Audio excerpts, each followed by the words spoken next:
Okay, what are we shooting at? Well, let me see. Go ahead and shoot at that rock out there that's got the grass growing on the left-hand side of it. The one by the tree?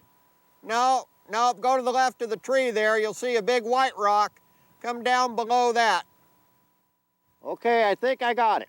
All right, how far you suppose that is? Oh, looks over 100 yards. Yeah, I'd say she's about 400. I'd go ahead and hold for 400 if I were you. All right. Now that wind's blowing, what are you gonna do? I'll hold a little to the left.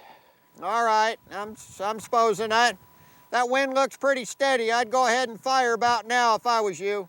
Okay, fire in the hole.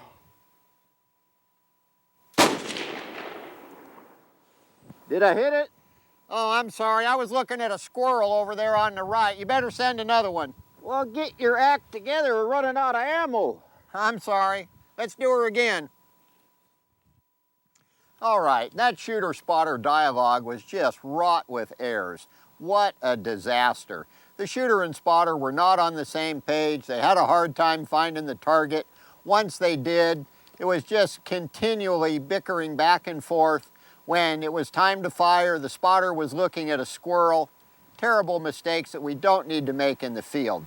Let's take a minute now and show you the right way to communicate with the shooter, get on the same page, be able to call correction if we don't put a round on the target first time.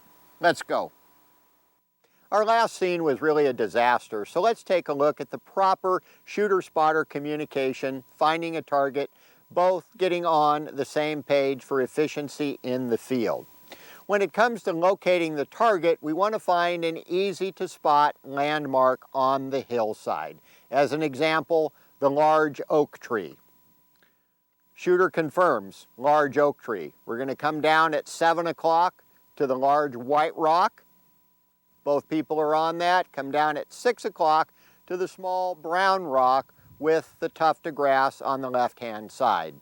Use a clock face setting to determine the location of the target so both shooter and spotter are on the same target.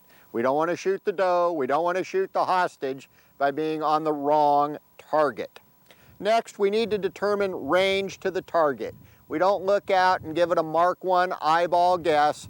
We use the laser rangefinder to determine an accurate range to the target of 425 yards to our selected rock. We don't guess at the wind. We use our Kestrel wind meter to determine an average wind speed and make our calculations. We know the range to the target. We look at the shooter's data card. 425 yards, we need a 9-minute elevation correction. Based upon our 8-mile-an-hour wind speed, we need a 2.5-minute right wind correction. The shooter would dial these settings into the scope. We've now compensated for both elevation and windage. It's important that the spotter be directly behind the shooter. We want to be able to watch the bullet trace into the target.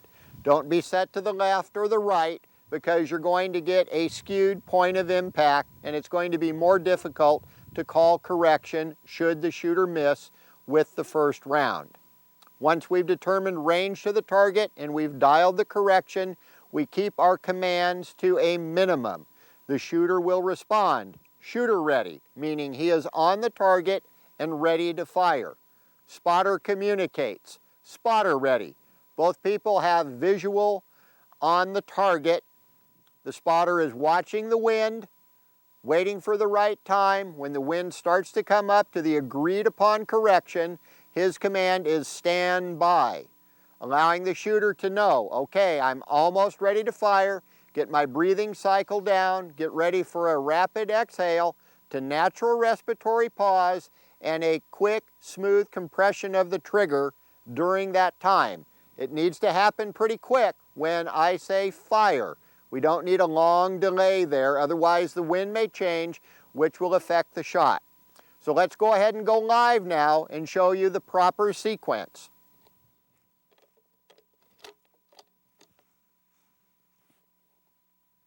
Shooter ready. Spotter ready.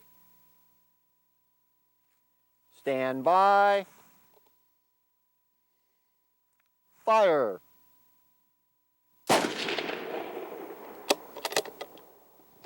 Up 1 minute, 2 minutes, right.